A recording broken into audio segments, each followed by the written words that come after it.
दोस्तों नमस्कार, आदाब, सत श्री अकाल। आज की कहानी बहुत ही इंटरेस्टिंग होने वाली है और आज की कहानी से एक सीख भी आपको मिलेगी। दुनिया में बहुत सारे लोग ऐसे हैं जो दुनिया में छोटी छोटी निराशाओं से, अपनी अपनी छोटी छोटी नाकामियों से निराश होकर अपने जीवन लीला को समाप्त करने के बारे में भी सोचते हैं और सोचते हैं हमारा सब कुछ ख़त्म हो गया, सब बर्बाद हो गया है, सब कुछ ख़त्म हो गया है, तो हम इस दुनिया को छोड़ करके इस दुनिया से अलविदा लेते हैं और न जाने क्या क्या गलत सलत सोचते रहते हैं। आज की कहानी आपको एक प्रेरणा भी देगी और आपको भावुक भी करेगी। साथियों, कहानी को स्टार्ट करने से पहले आपसे रिक्वेस्ट करना चाहूँगा, अगर आप हमारे चैनल पर नए हैं तो हमारे चैनल को सब्सक्राइब कर लीजिए और बेल आइकन को प्रेस कर दीजिए ताकि आने वाली कहानियाँ और आने वाली नोटिफिकेशन के बारे में आपको सूचना मिलती रहे और आप हमारे साथ लगातार बने रहिए। तो चलिए शुरू करते हैं। आज की कहानी पर हॉलीवुड की बहुत बड़ी ब्लॉकबस्टर मूवीज़ टाइटैनिक भी बन चुकी है। हमारी जो कहानी है वो टाइटैनिक जो जहाज़ था, जो विश्व का सबसे बड़ा और सबसे बेहतर माने जाने वाला, टेक्नोलॉजी के मामले में सबसे सर्वश्रेष्ठ माना जाने वाला जहाज़ टाइटैनिक से जुड़ी हुई हमारी कहानी है। टाइटैनिक एक ऐसा जहाज़ था जिसके बनाने वाले वास्तुविद, वास्तुकार और इंजीनियर, उस समय के टेक्नीशियंस, वास्तुकारों ने ये दावा किया था कि ये जहाज़ कभी ना डूबने वाला जहाज़ होगा। मगर इत्तेफाक की बात थी। कहा जाता है मनुष्य को कभी भी ईश्वर और प्रकृति को चुनौती नहीं देनी चाहिए, क्योंकि ईश्वर और प्रकृति से बढ़कर इस दुनिया में कोई भी महाशक्ति नहीं है। तो चलिए शुरू करते हैं आज की कहानी। कहानी शुरू होती है टाइटैनिक के बन जाने के साथ। दोस्तों, जब टाइटैनिक बनकर तैयार हुआ तो इसके बारे में पूरे विश्व भर में ये प्रचार किया गया कि टाइटैनिक पर यात्रा करना लोगों के लिए सौभाग्य का विषय हो सकता है। उस ज़माने के हिसाब से, क्योंकि बात 1912 की है, 10 अप्रैल 1912 को टाइटैनिक अपनी यात्रा पर रवाना हुआ था। साथियों, उस ज़माने के हिसाब से बड़े बड़े उद्योगपति, बड़े बड़े रईसों ने इसके लिए टिकट बुक कराई थी, मगर एक गरीब किसान फार्मर जिसका नाम क्लार्क था, क्लार्क ने सोचा कि जीवन एक बार मिला है, इस जीवन का क्यों ना कुछ लुत्फ़ उठाया जाए, क्यों ना इस जीवन से कुछ पल चुरा लिए जाएं। जीवन बार बार नहीं मिलता, ऐसा महान क्षण हमें मिल रहा है। उसने क्या किया, अपने जमा पूंजी, जो उसकी बचत थी, शेविंग थी, जो उसने सेव करके अपने बच्चों के लिए रखा था, और जो भी कुछ उसने बचाया था, उस सारी कमाई से उसने जो है, क्योंकि उस ज़माने के हिसाब से टाइटैनिक की टिकट काफ़ी महंगी थी, उस टिकट को उसने अपने 5 बच्चों, उसके पास 5 बच्चे थे और एक वो खुद और उसकी बीवी, कुल मिलाकर के वो 7 लोग थे, और उसने अपने सभी पूरी फैमिली के लिए 7 टिकट बुक करा दी थी। दोस्तों, उसने वो टिकट बुक करा दी और वो बहुत खुश था मन के अंदर कि चलो तैयारी करते हैं, टाइटैनिक की यात्रा पर खुशी खुशी हम अपनी पूरी फैमिली के साथ जाएंगे। काफ़ी सारे रईस लोग इस यात्रा पर जा रहे हैं, उद्योगपति, बड़े बड़े पावरफुल इंसान दुनिया के इस जहाज़ की यात्रा पर जा रहे हैं, तो हमें भी इस जहाज़ पर जाने का सौभाग्य प्राप्त होगा। साथियों, उस ज़माने के हिसाब से जो जहाज़ के बारे में प्रचार प्रसार किया गया था, लोग इस जहाज़ पर जाना अपना सौभाग्य ही समझ रहे थे। और हो भी क्यों ना, इतना बड़ा जहाज़ जिसके बारे में पूरी दुनिया में शोर मचा हुआ है, हर आदमी उस पर जाने के लिए तैयार है, हर रईस उस पर अपनी टिकट बुक करा रहा है, हर उद्योगपति उस पर जाने के लिए ललायत है।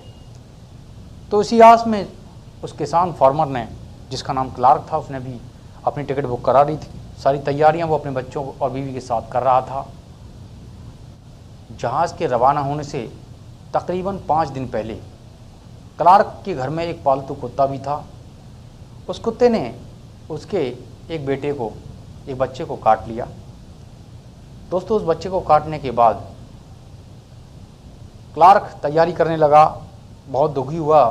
बड़े दुखी मन से क्लार्क अपनी तैयारी कर रहा था और बड़े दुखी मन से वो सोच रहा था कि अब मैं इस बच्चे को लेकर के जाऊं या न जाऊं। और उसने अपनी पत्नी से कहा कि तैयारी करो, हम लोग अपनी सारी जमा पूंजी, अपनी सारी सेविंग्स इस जहाज़ पर जाने के लिए टिकट बुक करा चुके हैं। और उसकी पत्नी ने कहा कि देखिए जी, आप जाएं या न जाएं, मैं अपने इस बीमार बच्चे को छोड़ करके यहाँ से बिल्कुल जाने वाली नहीं। क्लार्क बड़ा दुखी हो गया। उसने कहा, देखो प्रिय, हमने अपनी पूरी जीवन की जमा पूंजी इस जहाज़ के टिकट बुक कराने में लगा दी है। इस जहाज़ पर यात्रा करना हमारी मजबूरी बन गई है, इस जहाज़ पर हमें जाना ही होगा।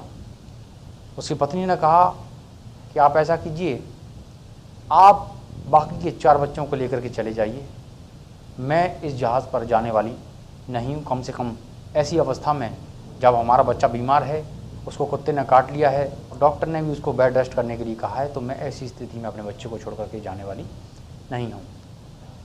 दोस्तों, माँ की ममता ही कुछ ऐसी होती है। माँ की ममता के आगे वो झुक गया और उसने सोचा कि जब मेरी बीवी और मेरा एक बच्चा ही नहीं जाएगा तो मैं ऐसी जो है जहाज़ पर जा कर के क्या करूँगा। आखिर वो दिन आ पहुँचा 10 अप्रैल 1912। दोस्तों, 10 अप्रैल 1912 को जहाज़ जब अपनी यात्रा पर रवाना होने जा रहा था, क्लार्क अपने बाकी के 4 बच्चों को लेकर के उस जहाज़ के रवाना होने की उस व्यवस्था को देखने के लिए क्लार्क अपने बाकी के 4 बच्चों को लेकर के पहुंचा। उसने देखा कि जहाज़ रवाना होने के लिए जिस तरह से लोग उत्साहित थे और उत्साह से उस जहाज़ पर जा रहे थे, क्लार्क बंदरगाह के किनारे खड़ा होकर उस जहाज़ को काफ़ी देर तक नम आँखों से निहारता रहा, क्योंकि उसकी टिकट नॉन रिफंडेबल थी, वापस होने वाली नहीं थी। उसकी जमा पूंजी जो उसने पूरे जीवन में कमाई थी, वो पूरी पूंजी डूब चुकी थी। उसने सोचा कि पूंजी तो डूब ही चुकी है, और वो बहुत ही दुखी मन से उस जहाज़ को दूर तक जाते हुए देखता रहा। और घर आकर के उसने अपना सारा गुस्सा अपने उस कुत्ते पर निकाल दिया। उसने उस कुत्ते को इतना मारा जिसका वर्णन करना बहुत मुश्किल है। उसने अपने कुत्ते को 4-5 दिन तक गालियां भी दी और उसको एक कमरे में बंद कर दिया। साथियों, ये सिलसिला यूँ ही 2-3 दिन तक चलता रहा। वो रोज़ अपने घर अपने कुत्ते को मारता और तमाम तरह की जली कटी बातें उसको सुनाता, और इसी प्रकार से वो दुखी मन से अपने बच्चे को देखता और कुत्ते को तमाम तरीके की गालियाँ देता। साथियों, ठीक 7 दिन बाद, यानी कि जहाज़ के रवाना होने के ठीक 7 दिन बाद पूरी दुनिया को ये सूचना मिली कि जहाज़ डूब गया। साथियों, जैसे ही दुनिया को ये पता चला कि जहाज़ डूब गया, तो यकीन मानिए क्लार्क सन्न रह गया। क्लार्क ईश्वर का शुक्रिया अदा कर रहा था और साथ में अपने कुत्ते का भी, क्योंकि उसने जिस कुत्ते को 5 दिन तक मारा, उसको गालियाँ दी और उसको कमरे में बंद करके रखा, उसने उसी कुत्ते को जी भर के प्यार किया। उसने उस कुत्ते को इतना प्यार किया, इतना प्यार किया, इतना प्यार किया कि बहुत ज़्यादा वो भावुक हो गया। और ऐसी स्थिति में वो उस कुत्ते से लिपट कर ईश्वर का शुक्रिया अदा करने लगा। तो साथियों, इस कहानी से हमें सीख मिलती है कि हमें किसी भी परिस्थिति में दुखी नहीं होना चाहिए। जीवन में धन और माया आती जाती रहती है, हमें कभी भी जीवन में दुखी नहीं होना चाहिए। जो लोग सोचते हैं कि हमारा सब कुछ ख़त्म हो गया, यकीन मानिए ज़िंदगी की शुरुआत भी वहीं से होती है, और ज़िंदगी की शुरुआत के साथ हमें एक नया जीवन शुरू करना चाहिए। साथियों, आज की कहानी ये सीख देती है कि हमें कभी भी बुरी से बुरी परिस्थितियों में अपने आप को हारा हुआ महसूस नहीं चाहिए। तो साथियों, ये थी आज की हमारी कहानी। दोस्तों, एक नई कहानी के साथ हम फिर आपके सामने हाजिर होंगे। तब तक के लिए हमें विदा दीजिए। नमस्कार, और हमारे चैनल को लाइक, सब्सक्राइब और शेयर कर लीजिए।